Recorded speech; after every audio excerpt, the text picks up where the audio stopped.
Agradecer mesmo a presença de vocês, o fato de vocês terem se inscrito, de terem feito as pautas, de terem se interessado, porque é isso que criou a possibilidade da gente estar aqui hoje, né?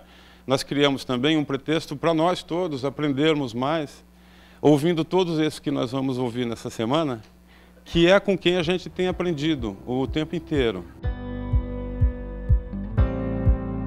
O jornalista que faz tudo pela internet, pelo telefone, dentro da redação, pode escrever muitas matérias por dia, mas ele pode retratar uma coisa que não é a realidade. Você, quando está na mata, no auge lá do local poluído de Cubatão, ou sei lá onde, com um especialista, é a sua melhor oportunidade para você aprofundar, para você entender o que está acontecendo, porque você está vendo o que está acontecendo. Quando você conta suas histórias, quando você defende suas posições, você quer que elas sejam vistas pelo maior número de pessoas possível. E mais do que isso, você quer que elas façam diferença, né? Eu estou produzindo minhas matérias de natureza, jacarés, por exemplo, eu quero defender esses grandes espaços naturais, eu quero defender o Pantanal, não quero que ele desapareça depois da reportagem, quero que a reportagem tenha alguma influência. E a revista ela tem vários exemplos, desdobramentos muito positivos para a conservação, que se iniciaram com reportagens. Aquilo que eu falei, que a nossa responsabilidade ela não termina quando a gente faz o clique, né? Quando faz a fotografia. A nossa responsabilidade começa quando a gente faz a fotografia. Fazer uma fotografia, buscar uma interpretação, é uma maneira de colocar a nossa visão de mundo e a nossa opinião para milhões de pessoas. Então a nossa responsabilidade começa ali quando a nossa opinião viaja nas páginas das publicações, nas exposições, etc. Eu sempre fui muito inquieto, mesmo tendo um reconhecimento no circuito artístico com o meu trabalho de pintura, fazendo exposição, viajando. Eu não ficava satisfeito em falar para poucas pessoas. Eu não ficava confortável de trabalhar no meu ateliê e aquilo direto para o circuito da arte. Eu queria um ponto de contato maior com a sociedade, maior com o grande público, e essa inquietação me levou a trabalhar outras formas de linguagem, como a fotografia, a escultura, a instalação, até que eu entendi de que a cidade seria a melhor plataforma para eu desenvolver meus processos criativos, produtivos, porque a cidade me permitia um trânsito livre entre todas essas linguagens ditas convencionais pelas artes visuais. A Ponte Estaiada hoje é o nosso cartão postal de São Paulo. Mas eu não acredito nisso, porque ela está do lado do Rio Pinheiros, que é um não cartão postal de São Paulo. O reflexo dessa ponte nas águas turvas do Rio Pinheiros, para mim, seria o cartão postal. O rio é resultado do que acontece no conjunto da bacia hidrográfica. Numa bacia hidrográfica totalmente impermeabilizada, as águas chegam no rio muito rapidamente, traz enchente e traz muita poluição. Eu não vou recuperar o rio se eu não conseguir trabalhar o conjunto da bacia hidrográfica. Isso não é simples. Eu falei que um dos dramas do Rio Pinheiros é que tem pouca água, não é? Região metropolitana tem pouca água.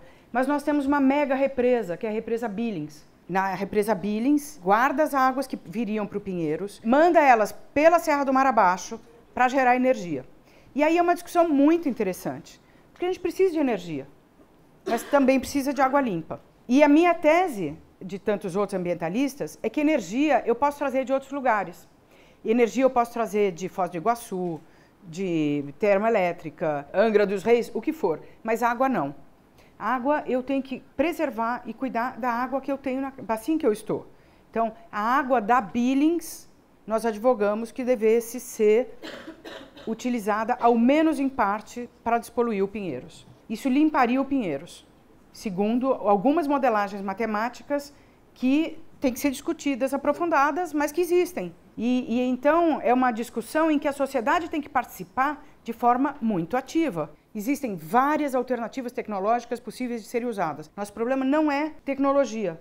Nosso problema é jurídico, financeiro, institucional. É como fazer no modelo que nós temos hoje.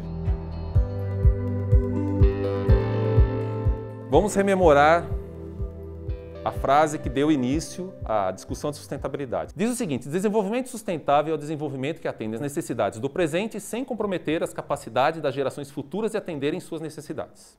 Eu quero fazer a seguinte pergunta para vocês. Onde está o ambiental nessa frase? Essa definição é econômica, gente.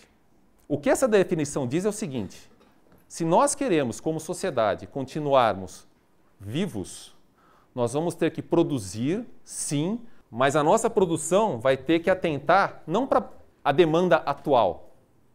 Nós temos que atentar à demanda futura. E essa demanda futura não pode ser impactada por problemas que nós deixemos hoje. O consumidor ele quer fazer alguma coisa, isso é muito nítido em todas as pesquisas que a gente faz a cada 2 anos, entretanto ele não sabe o que fazer. E aí também vem o papel da empresa, o papel da mídia, né, extremamente importante, de educar o consumidor. Só que educar de uma forma correta. Por isso que é tão importante esse tipo de curso. Por quê? Porque o consumidor acredita. E ele tem uma carência de informação, tudo que cai na cabeça dele, ele vai acreditando e muitas vezes de uma forma errada. Não é só ciência que lida com essa questão. Você tem os status socioeconômico, você tem a questão da ideologia política, questão de religiosidade, a questão de quanto você acredita em ciência, por incrível que pareça, isso é uma questão importante. Eu já dei palestra no Congresso Nacional, por exemplo, entendeu? Lá na comissão do Senado, que trata de mudanças globais, e depois de mostrar evidências científicas por quase 45 minutos, um senador fala: professor, eu não acredito nada do que você falou. Como se ciência fosse um negócio de crença religiosa. Quando começa o debate nesse nível, fica extremamente difícil se achar uma solução. Então, esses detalhes estão embutidos na sociedade e fazem parte deste jogo, né? Não é só aquele senador que me fez essa pergunta, mas, obviamente, isso é disseminado na estrutura da sociedade como um todo e que vocês, como jornalistas, têm que levar em conta nesta questão. Cientistas não são bons comunicadores em geral. Para você fazer o gap entre a ciência e a sociedade como um todo, onde aí inclui, né, corporações, serviços públicos, etc. e tal, né, parte da comunicação é absolutamente fundamental. Trazer essa mensagem para a sociedade. Qual é a fração da sociedade que está consciente dos riscos que todos nós estamos correndo com a questão das mudanças climáticas globais? É muito pequena.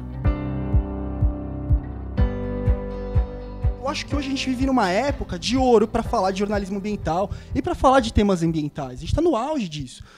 Assim, começou lá na década de 70 com o Clean Air Act, e hoje isso chegou num ponto em que não são só os indivíduos que estão percebendo isso, são os governos, são as empresas e também os comunicadores, como nós, né? O nosso leitor é muito variado.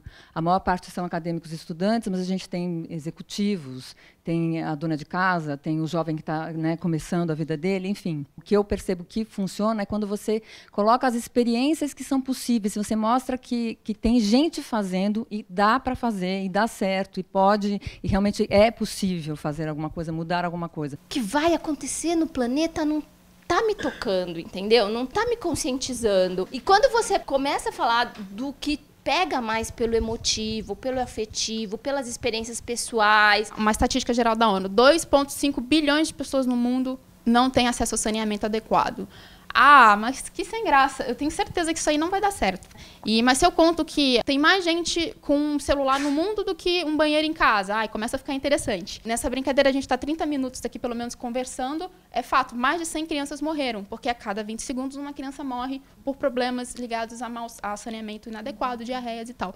Então, eu acho que é isso, assim, é tocar, né, as pessoas e falar ao coração mesmo. Na maioria das vezes, o drive ambiental é puxado por um drive financeiro também. Eu vou fazer uma coisa desde que a conta feche. Nós estamos dando, nessa edição da Exame, uma reportagem pequenininha de 2 páginas sobre o movimento das empresas trocarem suas caldeiras movidas a combustíveis fósseis por biomassa. Sensacional. Tem redução de gases causadores de efeito de estufa? Tem. Mas tem um drive financeiro absurdo. O custo de operar uma caldeira biomassa chega a ser entre 20% e 30% menor. Então, essas coisas sempre caminham juntos. E esse é muito o olhar da Exame. A gente é bem pragmático. É muito recente a nossa emancipação. Nós tínhamos uma taxa de natalidade de 4,2 naquela época.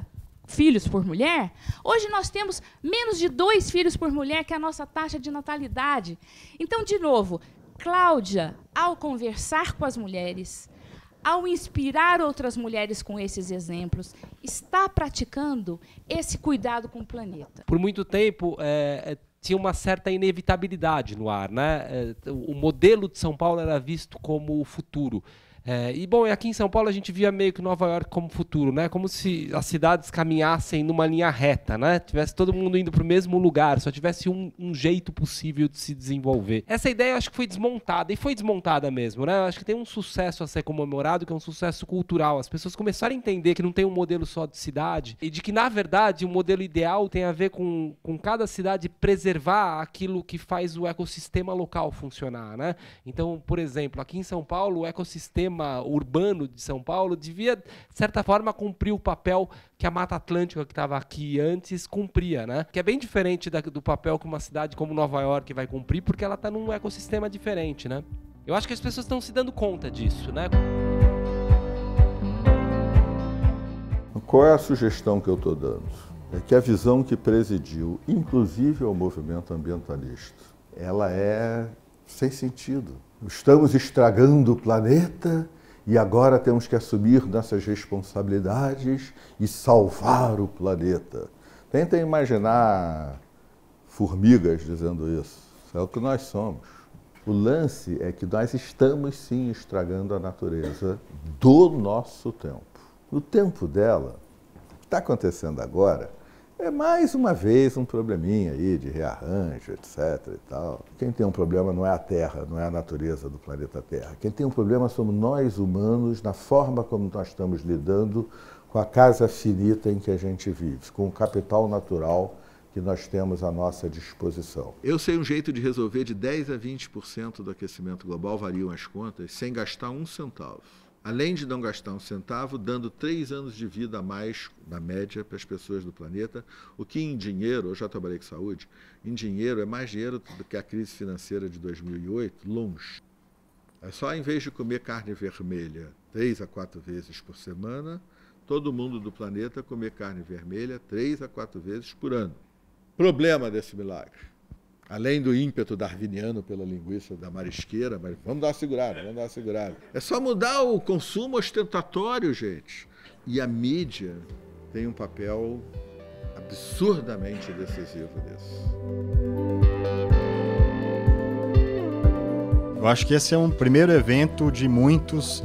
É um sucesso enorme, isso já reverberou aqui dentro do prédio. Eu estou realmente muito feliz de ter tido a oportunidade de fazer parte disso aqui. Primeira vez que a gente faz alguma coisa parecida e eu fico me pensando por que a gente não fez antes. Eu tenho a impressão de que nós estamos fazendo um pouco de história aqui. Estou muito contente com essa semana, que foi uma coisa nova para a Editora Abril. Muito obrigado pela presença de vocês. Mantenham contato.